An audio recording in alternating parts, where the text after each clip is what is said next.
Bertobat itu bagian daripada takwa. Orang yang berbuat salah tidak bertobat, tidak bertakwa. Tapi orang yang berbuat salah langsung bertobat, itulah takwa. Tapi ada dosa besar. Dosa besar ini gak bisa kehapus kecuali dengan tobat. Nah, tobat ini gimana caranya? Ar-Rahman 'allamal Qur'an khalaqal insan 'allamahul bayan.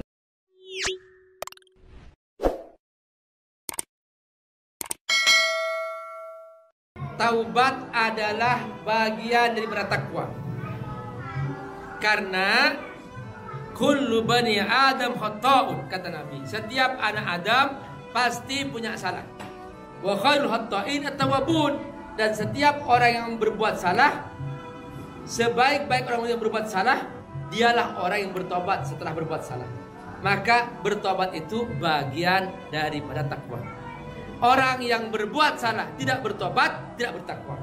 Tapi orang yang berbuat salah langsung bertobat, itulah takwa. Nah, tobat itu apa Pak Ustaz? Bapak Ibu, nih, dosa ini dua macam. Pertama dosa besar, kedua dosa kecil. Dosa kecil itu seperti kita misalnya ya tiba-tiba ya melihat yang haram, maksiat, misalnya nggak sengaja lewat di situ, ya, berhenti zina, misalnya itu dosa-dosa. Mungkin kita nggak sengaja atau mungkin ya lewat aja gitu. Itu dosa kecil. Nah, dosa-dosa kecil itu Bapak Ibu rahimakumullah, dia terhapus dengan sendirinya setiap kali kita berbuat baik. Kita bersedekah, kehapus dosa kecil. Kita wudhu, kehapus dosa kecil. Dosa mata, dosa hidung, dosa mulut, kehapus. Nah, kita basuh tangan pas wudhu, kehapus dosa tangan. Pokoknya dosa kecil kehapus setiap kali kita beramal soleh. Pas salat tahajud, kehapus dosa antara salat tahajud ke salat tahajud yang lain. Pas salat fardu, kehapus dosa kecil antara salat ke salat, dan seterusnya. Nah, tapi ada dosa besar. Dosa besar ini gak bisa kehapus kecuali dengan tobat. Nah, tobat ini gimana caranya? Pertama, kata Imam Nawawi dalam kitabnya Kitab Shalihin. Pertama, al-iqla' wal maksiyah. Jangan mengulangi dosa itu lagi. Ya, jangan mengulangi dosa itu lagi. Sekarang lagi musim nih. Bukan di sini ya, enggak, insyaallah di sini enggak ada. Lagi musim. Ini setiap hari sah. Setiap hari orang datang tentang perselingkuhan para suami atau perselingkuhan para istri. Itu banyak banget. Banyak banget. Dan nelpon, datang ke rumah, bermacam-macam. Ada yang minta cerai, pokoknya itu gak pernah selesai. Perselingkuhan, ini dosa besar. Nah, banyak sekali seperti itu. Maka kalau ingin bertobat, jangan ulangi lagi dosa itu. Yang kedua, ayyandama ala fi'liha. Dia menyesali dosa tersebut. Kalau tidak menyesal, nggak dikatakan tobat. Yang ketiga, ayyazima alla ya'uda ilaiha abada. Dia bertekad untuk mengisi hidupnya dengan kebaikan-kebaikan. Itulah namanya tobat.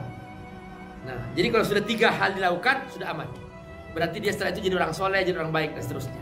Yang tadinya nggak pernah sholat, jadi sholat. Yang tadinya dia nggak pernah ngaji, jadi ngaji. Tadinya dia tidak pernah bersedekah, jadi bersedekah, dan seterusnya. Jadi itulah namanya tanda bahwa tobatnya diterima. Seperti itu hakikat tobat. Dan tobat menjadi bukti bahwa seorang bertakwa kepada Allah Subhanahu wa ta'ala.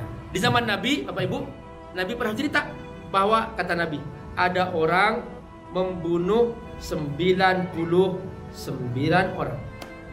Coba dosanya berapa? Nah, dia pengen tobat, tapi karena nggak tahu tobat, nggak tahu cara tobat, dia cari guru. Nah, ini pentingnya nih, jangan salah guru Pak. Perhatikan, dia cari guru. Akhirnya ketemu dengan guru seorang ahli ibadah. Dia nggak ngerti ilmu apa itu. Pokoknya dia hanya ahli ibadah. Kata Nabi, faja'a ila abidin. Datanglah dia kepada seorang ahli ibadah. Ditanya, wahai abid, kira-kira Allah menerima tobatku enggak? Apa dosa kamu? Kata si abid, aku telah membunuh 99 orang. Hah? Nggak mungkin. Nggak ada tuh, nggak mungkin terima dah tobat kamu tuh. Betul, iya. Ya sudah, salam kami 100 saja, langsung dipenggal leher dia. Ya itu akibat salah berfatwa. Nah, tapi dia masih mikir, masa sih nggak diterima tobatku? Akhirnya kata Nabi ini, dia mencari lagi guru. Terakhir dia ketemu summa jaa ila alimin. Bertemulah dengan seorang guru yang alim. Itulah dia tanya, wahai guru, aku ingin bertobat. Apa dosa kamu? Aku telah membunuh 100 orang. Kira-kira Allah ngampuni enggak?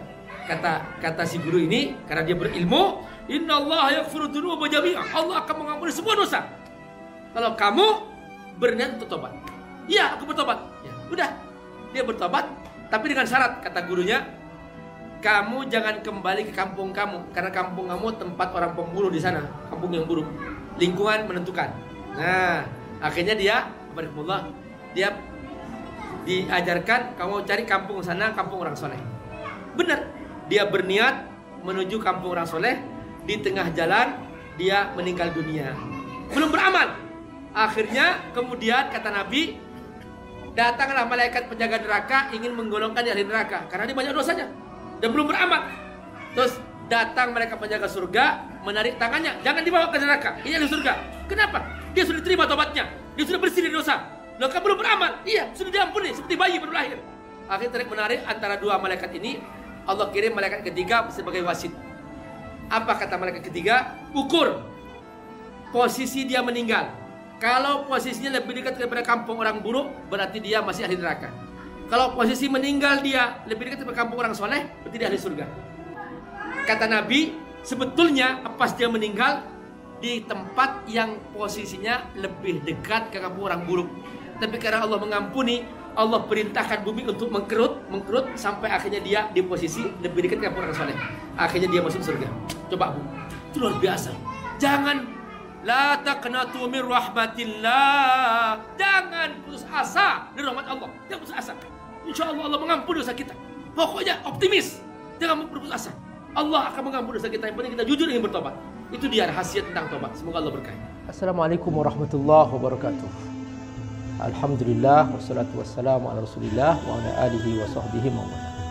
Teman-teman rahimakumullah, Abi Amir mengasuh sebuah pesantren FAT Institute. Pesantren FAT ini ada di Jakarta, ada juga di Sukawangi, Bogor. Mereka rata-rata adalah anak-anak yatim duafa dan mereka belum punya asrama, belum punya masjid, dan juga mereka membutuhkan pembebasan lahan untuk pesantren. Teman-teman, membantu para penghafal Quran adalah menyiapkan mereka punya masa depan yang cerah, dan otomatis kita juga membantu diri kita sendiri, karena dengan membantu mereka menjadi penghafal Quran, menjadi para ulama, semua kebaikan yang mereka kerjakan, setiap huruf dari Quran yang mereka ulang-ulang, kita semua kebagian pahala. Bukan hanya itu, nanti di alam akhirat, di surga, mereka akan datang menyambut kita dengan mahkota yang indah. Dan kita semua yang berdonasi untuk mereka akan diberi mahkota yang indah di pintu surga, sehingga kita semua bahagia selamanya di akhirat. Ayo bergabung membantu para santri yatim duafa penghafal Al-Quran di pesantren Fadl Tafsir di Sukawangi, Bogor, melalui rekening di bawah ini. Semoga Allah berkati. Assalamualaikum warahmatullahi wabarakatuh.